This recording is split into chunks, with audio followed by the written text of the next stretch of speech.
नमस्कार दोस्तों, मैं सरबजीत सिंह जेपी टाइम से आपको दिखाना चाहता हूं कि दिल्ली के पहाड़गंज के पुल के ऊपर एक डीटीसी बस में किसी इलेक्ट्रिकल शॉर्ट की वजह से आग लगी।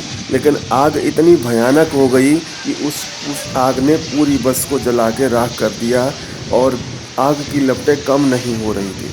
इस आग की लपटों को काफ़ी पब्लिक ने देखा, जिससे बस पूरी तरह जल गई और जलकर इतनी आग हो गई कि उसने पूरी बस को जलाकर राख कर दिया।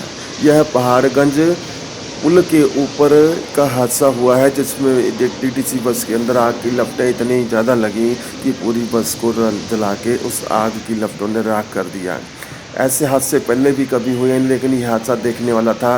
लेकिन इसमें कोई जान मान का हादसा होने का अभी तक नहीं पता चला। लेकिन बस की जो दुर्दशा थी वो आपके सामने दिख रही है और पब्लिक ने भी देखा है। इस आग बुझाने की भी कोशिश करी गई, लेकिन जब तक इस आग को काबू किया गया तब तक बस पूरी तरह जलकर राख हो चुकी थी।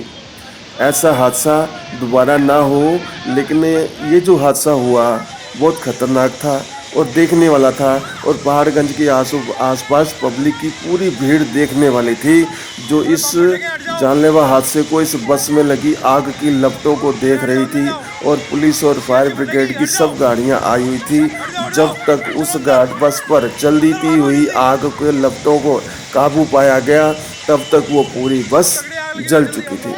यह पहाड़गंज के पुल के ऊपर एक डीटीसी बस में किसी इलेक्ट्रिकल शॉर्ट या कोई और किसी वजह से आग लगी, लेकिन आग इतनी भयानक हो गई कि जो पूरी बस को अपने काबू में लेकर राख कर गई। ऐसा हादसा ना हो या किसी की जान मान के ऊपर हैवी हो, लेकिन ऐसा नहीं होना चाहिए था। जो हादसा ऐसा देखने के पहाड़गंज के पुल के ऊपर देखा गया और पब्लिक जाम लगा हुआ और इतना भयानक था कि आग की लपटें देखते थम नहीं रही थी।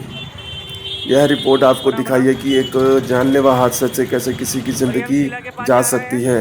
रिपोर्ट बाय सरबजीत सिंह ने आपको यह दिखाया है कि यह पहाड़गंज पुल के ऊपर जो हादसा हुआ देखने वाला था और इतना भयानक था कि आग की लपटें थमने का नाम नहीं रही थी। Report by Sarabjit Singh, GP time news. नमस्कार। आगे लगाऊंगा ना गाइस।